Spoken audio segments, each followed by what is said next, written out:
As we head towards the 2024 elections, today we have a look at whether citizens have been given the necessary tools to make well-informed decisions when voting based on promises made at the manifestos by the various political parties. And more importantly, do citizens believe that parties will make good on those promises?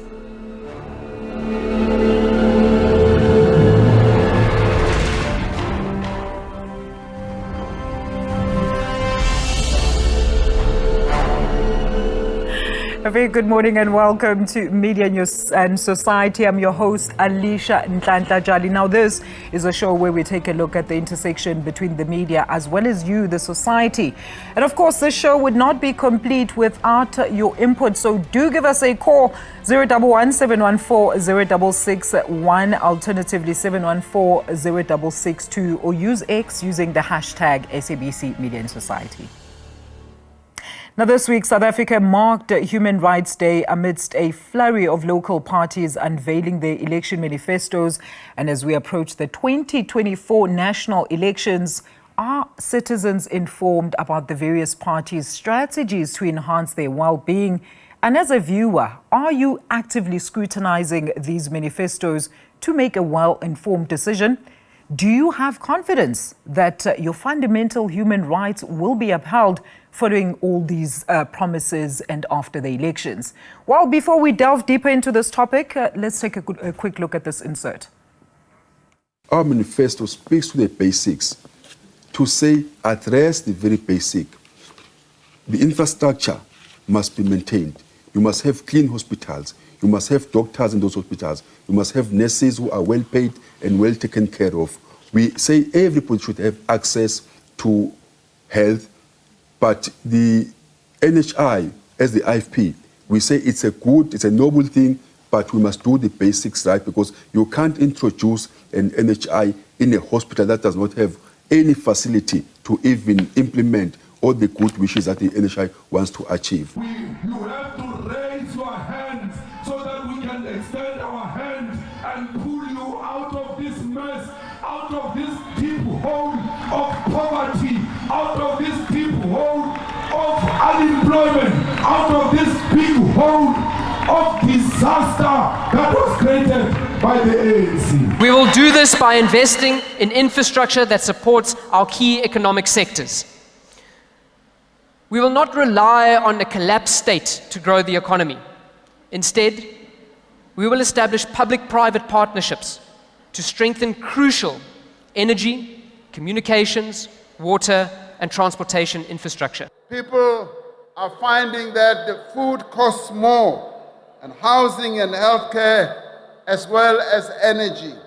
We will prioritize food security, including VAT exemption on essential items, and support for community and home gardens, and act against price fixing in all sectors. Well, joining us to discuss, let's welcome Nonkululeko Njelo, journalist at Daily Maverick, Nomazima Nkosi, who is the Assistant Investigations Editor at The Herald, Melusi Ngala, who is the Acting Lead Coordinator for Stakeholder Relations and Campaigns at Corruption Watch, Andile Zulu, writer and Energy Democracy Officer at the Alternative Information and Development Center, as well as Commissioner Nomahlubi Kwinan from the South African Human Rights Commission. Ladies and gentlemen, a very good morning to each and every one of you. Thank you so much for joining us. I'm going to start here in studio. Nonkululeko, a very good morning to you. Welcome. As we heard in the beginning of the show, promises, promises, promises. It is, of course, election time, and these parties are out to get that full support from the majority of all those eligible voters. But let's talk about the common trends in those promises by those political parties. What have you observed? Good morning, Alette, and morning to the viewers at home. So we've observed a lot of repetition from what you've seen in the previous elections. We've observed a lot of politicking or politricking, if you want to call it. I mean, we've seen the ANC comment about job creation. They promised to create 2.5 million jobs in the next 5 years. But have they really done that in the past, say in the past 5 years? We've had, Action SA yesterday say they will, or they are seeking to intensify South Africa's porous borders. We had, the DA promising that, they'll increase social grants. They're even saying we should do away with the 350 grant for the distressed and instead put in place, something for job seekers. So it has been really a repetition of everything we've had in the past and nothing new. Melusi, what do you want to say to that? I tend to agree. In particular, when you look at the ANC manifesto, it's quite similar to the 2019 one. And the idea that the ANC is trying to say, or at least bring to the market this time around, is that we want to build on what we did. But then if that's the case, then we have to look at what have they done, not even in the 30 years, but in the last 6 years or 5 years, if you prefer. And when you look at the issue of corruption, yes, some anti-corruption infrastructure has been built, but has the ruling party actually lived up to expectations and what it promised to South Africans? For example, people implicated in various acts of corruption are still in government. It failed to implement wholly its step-aside rule, and it only now, I think a week or two ago, the president said that they will do lifestyle audits, when this was not an area that he wanted to venture into in the last administration. Nomazima, let's come to you. I mean, let's talk about maybe the media's role, particularly at this very crucial and critical time of electioneering as well as campaigning. What should be the media's sole responsibility when it comes to how we actually posture those different political parties and their promises towards the major society? Good morning, and good morning to all your viewers. I think it's important to disseminate the information that's out there. It's important to highlight all of the manifestos that have been launched and to cover them equally so, and with no party being important above any other. But just in terms of responsible journalism, it is also important to fact check what these parties are stating as fact. So in terms of whatever statistics that they make, important to check that with the facts and be able to, whether it be print or whether it be broadcast, be able to tell those readers that while party A is saying this is an actual fact, not the case, and not be afraid to actually call them out if and when a party lies. Because not in the case of telling lies, but essentially, if you look at the EFF's manifesto, there's a lot of in that document. They state that they will, and you can't necessarily fact check what is going to be done or what they say they'll be able to do in the future. But to, I suppose, bring it down and be realistic in terms of the achievements or how they will necessarily achieve what they say they'll achieve. In the case of EFF party leader Julius Malema, I think he speaks to the crowd a bit. He spoke about doubling social grants, but there's no real emphasis in terms of how this will be done, because taxpayers, they're already burdened in this country. So does this mean that who will actually be taxed more in order to reach this goal of this? So it's very important to be realistic and informative in how we broadcast and tell these stories, especially the manifestos that have been launched, because as Nonku said previously, that it's a lot of regurgitating what they've already said. But so how do they then take it forward, and how do we inform readers and viewers of realistically how this can be done, if at all it can be done? Thank you, Nomazima. Andile, is this the reality, though? Are we seeing balanced enough reporting and, of course, those political parties and leaders actually held to account, particularly by doing follow-up pieces by journalists on those promises long after those elections have been delivered and, the winning parties have been installed into parliament? Is this your experience? Is this the reality? Good morning. I think journalists are doing a good job in terms of reporting what parties are promising, and there have been efforts by certain media houses as well to hold politicians accountable, in particular the ruling party, in terms of what they promise each election season and their ability and their success in executing those policy promises.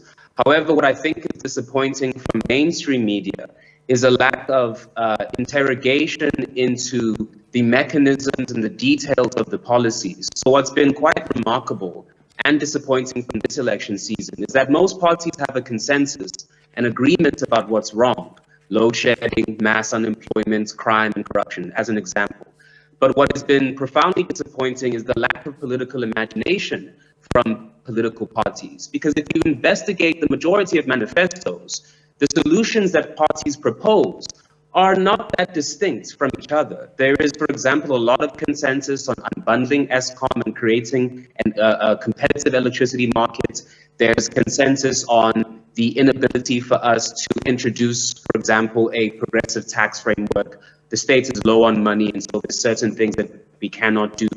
There also seems to be consensus about corruption measures that don't actually deal with the systemic roots of corruption. So many parties agree about what the problem is, but I think journalists haven't done enough to investigate as to how the policies differ from each other substantially, not only in terms of their ideological positions, but also in terms of how they imagine that they will execute those policy promises as well. So I think in general, journalists need to do more political investigation into what these parties are promising and who is going to benefit, how it's going to unfold, at what length it's going to unfold, and so on and so on. So it's a very interesting election because these parties say that they're very different from each other. But if you actually look at the details of the policies, they all seem to be trapped in a similar imagination when it comes to especially macroeconomic policy, industrial policy, tax,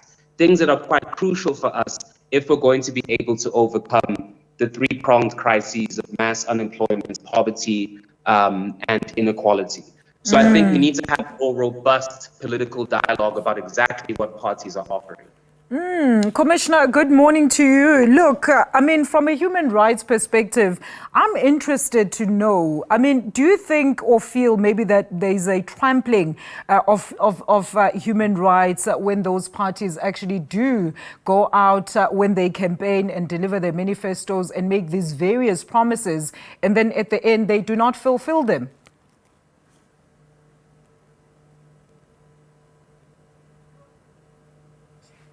Please unmute, Commissioner. That's the famous saying. Good morning, everyone, and good morning to the viewers at home. As that is our core mandate, it is important for us to ensure that there isn't trampling of any human rights.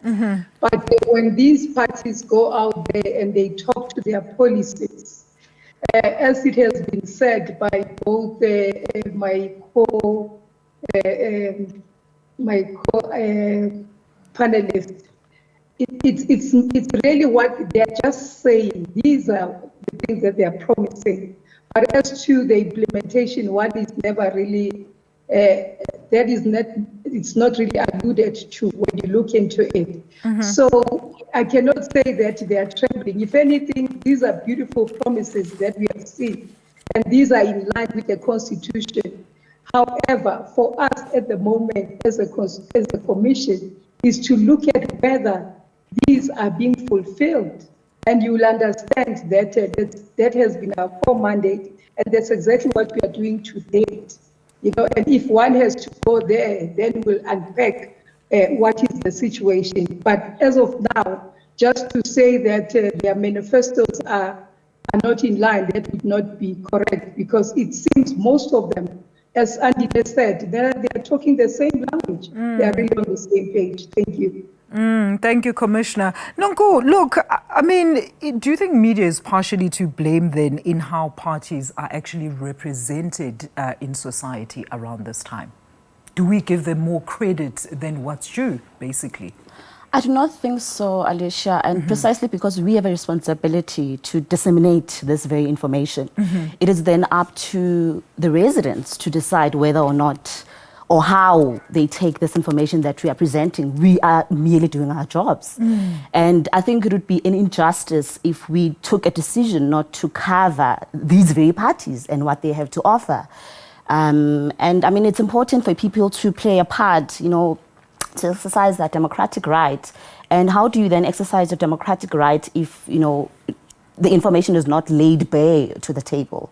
So I think we are doing what we should be doing. Melusi, obviously we know that without media coverage, a lot of political parties would remain relatively unknown, right? So media is sort of a driving tool for a party to gain momentum in society, right? So what do you think are some of the things that we are still missing in positioning certain parties that might feel, or people might feel that, listen, we haven't seen this particular manifesto on TV. Why hasn't this particular manifesto been televised? We're only reading about it online, yet the other ones, we've heard what the leaders were expressing and so on and so forth. I think the media space is a competitive one, and ordinary people just need to understand it from that perspective. And with that being the case, there will be certain parties who have bigger budgets, more of a reach nationally, that will get more attention. But it's also a bit of a personality thing, where certain personalities pull media just because they are infamous or famous, right? So, but with that being the case, we are in a democracy where I think in this particular election we're looking at about 350 odd parties. So to imagine that mainstream media, for example, will be looking at all of these parties, I think, you know, it's a bit of a stretch for anyone. What we can, though, expect is that at least in the background and how information is fed through to South Africans is that, you know, the information will be dissected and filtered to ordinary people to let them know that there are parties that represent these ideas, and this is where more or less you can find them, and so on and so forth. And then with the ones that dominate the narrative, for those to be more scrutinized and looked at carefully in terms of what they are saying. I don't think the time for political parties to merely get airtime and the facts to be regurgitated, I think that time has passed. I think it's more about time to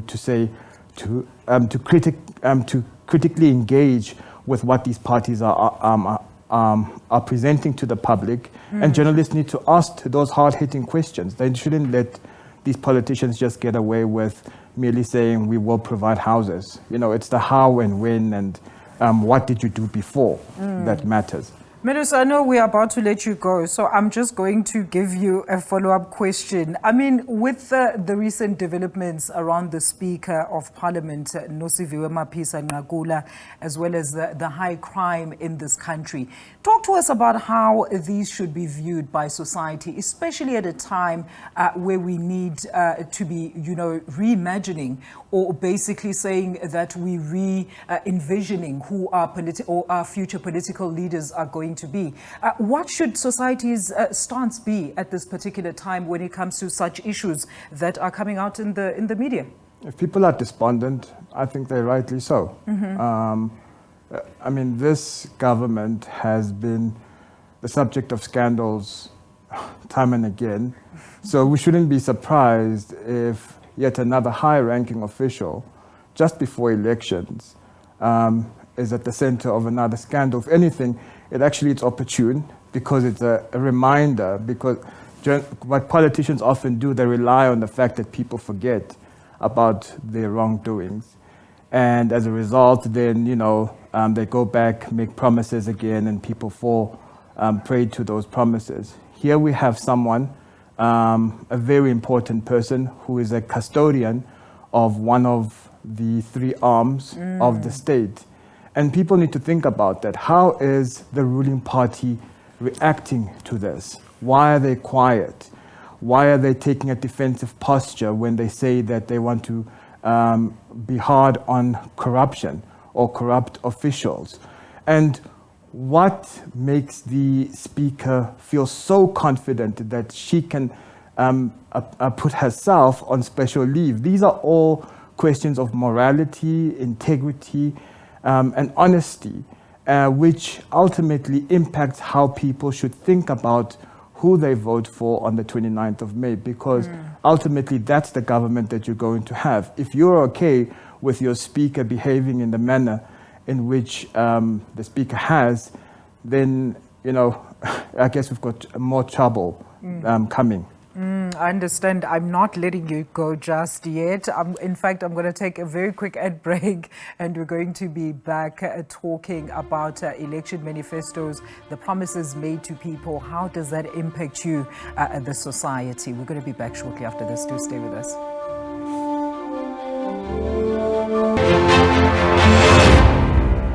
Look, the aspirations of numerous South Africans teeter on a delicate balance as they strive to elevate their circumstances as well as provide for both themselves and their families. And with the dawn of the 2024 national election approaching, political entities have unveiled their visions to uplift the lives of South Africans and propel the nation towards progress. And as we diligently broadcast the array of manifestos, one must ponder whether the media is diligently fulfilling its duty to disseminate the pledges and strategic initiatives. Moreover, are you, as a discerning viewer, actively engaging in the pursuit of knowledge as well as arming yourself with vital information before casting your vote? Importantly, drawing from your own encounters with promises both upheld and broken, do you harbor confidence in the ability of parties to translate their manifesto rhetoric into tangible achievement? Well, we are still joined by Nonkululeko Njilo, who is a journalist at Daily Maverick, Nomazima Nkosi, who is the assistant investigations editor at The Herald, and Melusi Ngala, who is the acting lead coordinator for stakeholder relations and campaigns at Corruption Watch, Andile Zulu, writer and energy at Democracy Officer at the Alternative Information Development Center, as well as Commissioner Nomahlubi Kwinana from the South African Human Rights Commission. All right, so Andile, taking from what both Nonkululeko as well as Umelusi were saying in studio, maybe talk to us about that. We've got a lot of parties, as we've all sort of agreed that it's the same narrative, it's the same rhetoric. So how do we then say to the viewers that is consuming the content that we are giving out as the media, how do we then say to them, these are the tools for you to then discern for yourself if this is going to be, promises that are going to be fulfilled by these parties? Because all we can do is just write an article or a write-up, like basically a wrap of what that manifesto was about. But we cannot guarantee that that information is going to filter and be received by the consumer or the voter at home in the same way as you were writing it. I think it's a much more systemic problem, and there's limitations as to what the media can do about this. Because the reality is, democracy, in order for democracy to thrive, for people to meaningfully participate in a political process, they need to have economic agency and financial stability.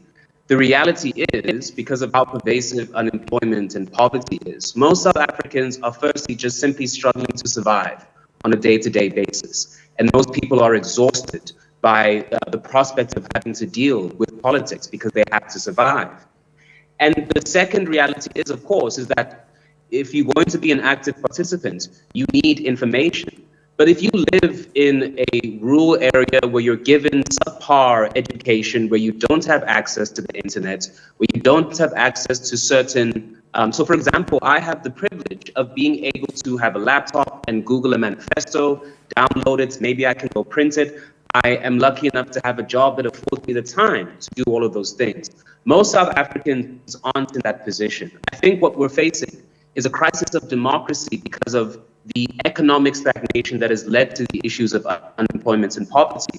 People don't have the tools or the capacity, most South Africans, to really meaningfully participate in the political process. And that's quite a dangerous situation that we find ourselves in. Because as was mentioned before, it means you get many people that are despondent and understandably apathetic, but you also then get a lot of people that can be exploited by politicians as well with this kind of rhetoric. And so I think that just simply from my perspective, limitations as to what media can do if there are structural problems with our democracy, such as poverty being a barrier to access of information. I mean, even just civil education and political education is something most people don't have access to. That often requires, in our country at least, a university education. That's incredibly expensive. Most people can't afford that. And if, for example, you have schools that are under-resourced, that teachers that are overburdened, you know, things like life orientation, which should teach children about the Constitution, about the 3 different arms of government, about the obligations of politicians, about their obligations as citizens. You can't do that if you have a crumbling education system. So if we're serious about actually having a democracy in which people meaningfully participate, where they have the information which gives them the agency to make choices, we need to solve these economic crises. Or else we're going to have a situation that we have now that simply gets worse, where the only people who really participate in the democracy are people who have the wealth, the economic agency, and the resources to do so. And I think that's quite reflected when you look at the manifestos that are around right now. In my opinion, I think most of them represent the interests of middle to upper class South Africans. I don't think they reflect the actual reality and interests for the majority of South Africans that are working class, poor, and unemployed. So the media can perhaps try to partner with civil society organizations, try to extend its reach through different platforms. But what we're facing is a structural issue. And until we solve the economic issue, our democracy is going to continue to be diluted, and it's not going to really, it's not really going to give us the meaningful participation that we need. Commissioner, maybe if you can jump in there. I mean, we heard a lot about voter despondency as well as apathy during, of course, the IEC's voter registration drive, particularly the youth who are just seemingly not interested in the politics because they feel like they're not being represented, as Andile is saying. It's like these politicians are basically talking to a certain demographic of people. So maybe let's talk about how do socioeconomic disparities then influence voter expectations as well as perceptions are based on these party promises? Yeah, the truth that can only be told is that it does affect the citizens of the country. The fact that where they are, they do not firstly have access to information, or the fact that they are not able to access any of the resources that it is said in the Constitution they are supposed to have. Just doing our monitoring during February in Northwest, what became evident was that when you go to the schools, comparing them with the schools in Gauteng, one can already see that the children in Northwest are not having access, firstly, to books that will be able to equip them, to even the Wi-Fi that is spoken about by Andile here. It's still not achieved. Not only that, then we've got teachers that are unable to perform their duties because they're in an environment that is appalling. In one of the schools, teachers had to sit outside just to be able to mark their students' papers because they still want to be there. Then they do that work. And at the same time, they did not have access just to water at the school.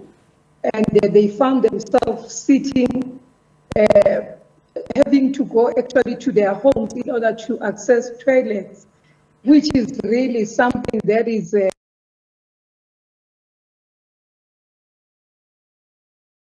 the situation is in these other areas. Now, what it tells you is that the inequalities in South Africa are real, especially when you go to rural areas. So you can imagine then if one has to talk about whether they do have access to information, clearly they do not have enough information that can be able to assist them to make informed decisions. But this is where we come in as a commission, and that's why we decided on a drive to do our advocacy in areas like Morocco. I don't know if you know the area, and in an area called Bray, it's just next to Botswana. It's like they are forgotten areas because the services are not getting there. People are almost, I would say, they've accepted the situation. And I echoed one sentiment to them to say that they should not be complacent. They should not allow things to prevail as they are. In fact, they should call them out so that we can be able to change the situation. But again, with them being unable to even access just transport, which gets them to a clinic, they have to travel thousands of kilometers just for them to be able to get to the nearest clinic. And that's the reality we have in South Africa. I mean, in the one school, they could not offer mathematics. The children in Morocco had to move to another area. I mean, these are minor children that have to go and stay without a parent in a room just because they want access to education. So clearly, when we talk about socioeconomic rights, those are still yet to be achieved in other areas. But the reality is our country has a lot of inequalities, and that needs to be addressed. And you understand that there is a most basic human right that is still being violated, if one has to put it that way, in terms of equality, because apartheid taught us that we needed to be equal in order to be able to access these benefits. But again, here we are post-apartheid, 30 years later, and we're still struggling to have equal footing for all of us. And I mean, as President Nelson Mandela said, when we got this constitution, it was for all of us to have equal access to all these resources, and not only South Africans, of course, and all that live in it. So we do have really a lot of problems, and these are really systematic, as it has rightly been pointed out. And of course, as I said, as a commission, we will not stop, but we'll continue in our endeavor to teach, as our core mandate says, that we must promote human rights and thus advocacy in different areas. Thank you. Thank you so much, Commissioner. Nomazima, I mean, we know during this time, politicians will be going in shacks in places they've never been, kissing babies, sitting with grandmas, and this happens every 5 years. And I think we should know by now as the media that this is just a stance. This is just, what they are selling to the people, but a lot of it falls short immediately, in fact, after those votes are cast. So how can viewers then citizen or even society at large actively engage in acquiring comprehensive knowledge before casting those votes for themselves, and not just listening to that politician who's come to their shack to kiss their babies or their grandma? I think in an ideal world, or in an ideal South Africa, everyone in the country would be a Tembekadliwak, aka Momar. I know she's generated a lot of commentary on social media, but she's one person who's in fact giving herself the necessary tools to make an informed decision when she casts her vote on the 29th of May. But it's also like Andile says, that South Africans are just fatigued. They are tired of being given false promises, and there's just general apprehension around voting, because honestly speaking, you have children in the Eastern Cape who have to walk a combined 20 kilometers in order to get to a school. And they are just not interested in voting, because for them, it's, if I cast my vote, how does this change the fact that I have to walk 20 kilometers a day in order to get to a school? All right. And I think the Human Rights Commission did something very interesting now recently in the Eastern Cape, where they walked in those children's shoes to see just how difficult it is for a person to go from their home to access an institution of learning. And these are the problems. Nomazima, just hold that thought there. I want to quickly go to the lines. We've got Jojo from Free State who's been holding on the line for dear life. Jojo, a very good morning to you. Thank you so much for joining us. Please go ahead with your comment. Jojo. Hello, hi. How are you? We're good, thank you, Jojo. How are you this morning? I'm absolutely well. Ma'am, I just wanted to comment on the manifesto launch of these different parties. Yes. I did not, actually I don't see any party that is going to stop the ANC, because each and every party that launched this manifesto is absolutely focusing on what the ANC is doing.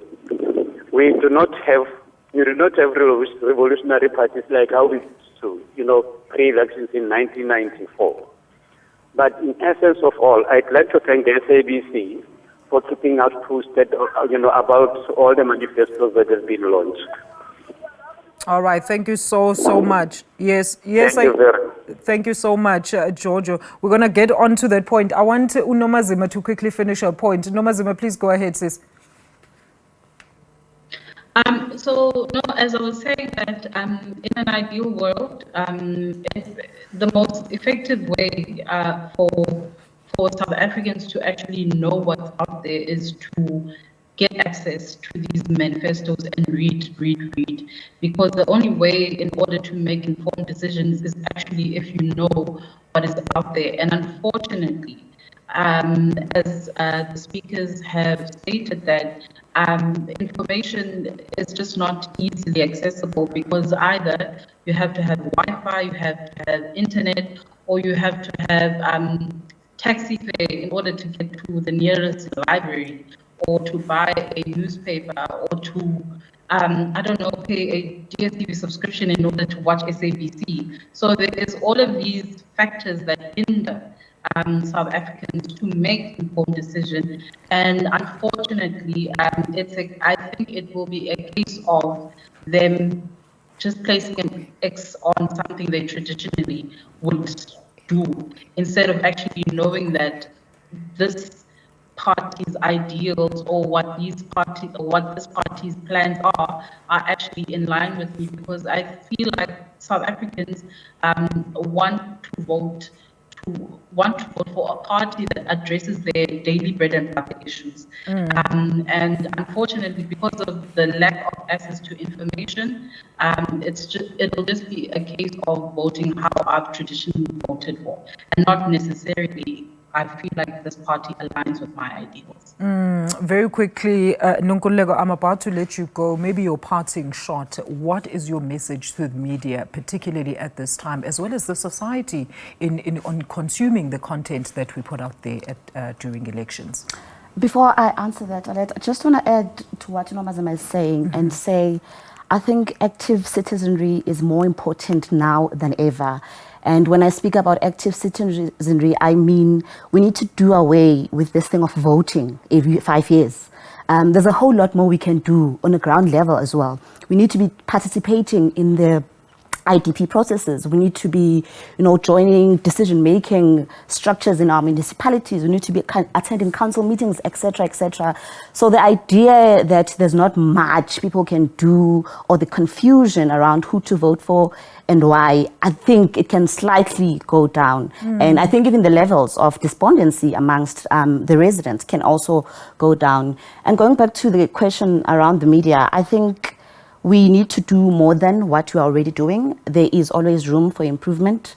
I think also we need to keep up the good work we're doing of, disseminating this information, but obviously do afford the other relatively small political parties the same platform and airtime despite not having, the resources. Nonkululeko there, Njilo from the Daily Maverick. Thank you so much for your input this morning. We're going to take our final break.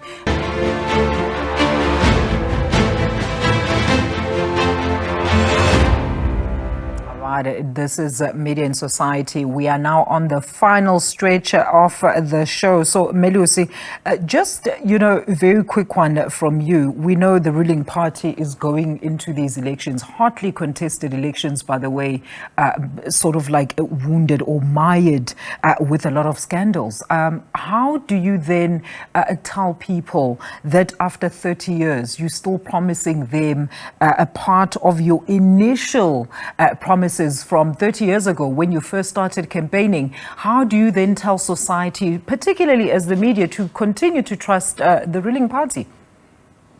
I feel like that's a question should be asked to the ruling party. The best way that you can do that is to illustrate what you've done. And the problem with the ruling party is that it finds itself in a situation where it's contradicting itself in most instances. So on the one hand, it says that it's dealing with corruption, but on the other hand, it has people who are alleged to be corrupt in its rank and file. And then not forgetting as well that the president has also said that the organization stands accused number one. So when you have to think about all of those, how do you then go back to the electorate and tell them that please trust us? So are you telling a voter to trust the one that stands accused of being corrupt? And why should they do that? Should that person not rather, or that party not rather, excuse itself to go fix its problems and deal with whatever in-house issues it has, and let the country rebuild anew?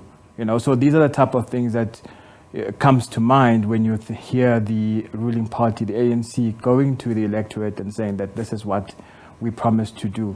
But then to the voter, you should also then compare what they're telling you now to what they have done previously and how far they've gone in doing that which they promised you before. So whistleblowing, for example, still remains an issue. How come have we not dealt with securing or at least improving the whistleblowing environment, despite issues of Babita Diokred and so on? Thank you so much, Melusi. Andile, in your closing remarks there, how should, society, or where or what should society base their vote upon, taking into account all the election manifestos and all the T-shirts that they've received from the different parties and so on and so forth? Very quickly. I think, from my perspective, firstly, people just have to acknowledge, and many people are aware of how bad things actually are. When you look at the crises that we're facing, they are serious threats to the sustainability and stability of South Africa as a society. So I think people have to ask themselves which parties are serious and have reasonable, comprehensive, urgent reforms that will tackle these issues in the short to medium term. and then which parties are able to offer us systemic and transformative change. Because the fundamental problem is that South Africa has not really changed drastically in the past 30 years. Our model of growing the economy, our model in terms of our various industrial policies, energy policies, etc., they haven't significantly changed. The ANC, from my perspective, has failed to transform this society. And it needs to substantially transform. It needs to be radically different. And so you have to ask yourself which party is actually serious about doing that in the interest of South Africa's majority, which is, again, poor, unemployed, and working class people. I think that is the fundamental concern for me. Thank you so much for that. Very quickly, Nomazima, your closing remarks as well on that question. What should be the mindset of the voter at this particular time before they go cast that vote? I think for the voter, it's important to reflect and look at the promises made previously and actually look at the 5-year period. Go back to what was promised in terms of projects. There were major infrastructure projects that were promised in the beginning of the Sixth administration. Look at where those are now. Have they been completed? Look at the promises of 2.5 million jobs or job opportunities. Has this been? There was a similar promise in the previous administration. Were those jobs realized? I mean, South Africa's unemployment stats are ridiculously high, particularly here in the Eastern Cape. All right. Look at how whether or not it was achieved or not, because there's a correlation between unemployment and crime, particularly here in Nelson Mandela Bay, where it's been highlighted as the crime capital in the country. So look at how these manifestos are making concrete promises on how to tackle your everyday bread and butter issues. Thank you so much, Nomazima. A very quick one. Commissioner, you've got a couple of seconds. I mean, of course, service delivery, people, voters want a delivery of those basic human rights. So how should they make this decision? Thank you. Yeah, they must definitely look at the past vis-a-vis their future. They must question everything. Importantly, they must exercise their right to vote. This was earned by blood and lives of many people. And of course, they must treat this right to vote as an investment. You know, they must realize that there's a lot to come out of this, and it can never be not observed. So as the Human Rights Commission, we say, let's go to the polls, and we will be there to observe that no human rights violation is done in real time. Thank you. Thank you so much, Commissioner. Very quickly, Melusi, I mean, what do you say as your closing remarks, talking about accountability, you know, the various watchdog authorities that are out there? What exactly should be their, of course, you know, their task during this particular time? I think it's important that we all act responsibly in ensuring that we have a free and fair elections process. I think this is probably going to be one of the most highly contested elections that we've had as a country, and we need an IEC that is free of scandal. We can't have the type of leaks that we had before a couple of weeks ago. I mean, they did deal with that quite well. And civil society needs to hold those bodies with authority to account. But civil society also needs to communicate with the people on the ground, letting them know, filtering those messages so that they understand what's actually happening. All right. Thank you so much for all of you for your input this morning. We had Nonkululeko Njilo from Daily Maverick who left us earlier. Thank you so much to Nomazima Nkosi from the Herald, Melusi Ngala here in studio with me from Corruption Watch, Andile Zulu, who's a writer, a commissioner, Nomahlubi Kwinana from the South African Human Rights Commission. Thank you so much to each and every one of you. Thank you at home for watching our show, Media and Society. We hope you do join us next week, same time and same place. Remember, they're saying just read more, decide for yourself, make that self-informed decision so that you know that whatever decision that you take is, well, the onus is on you. This has been Media and Society. Have a good morning.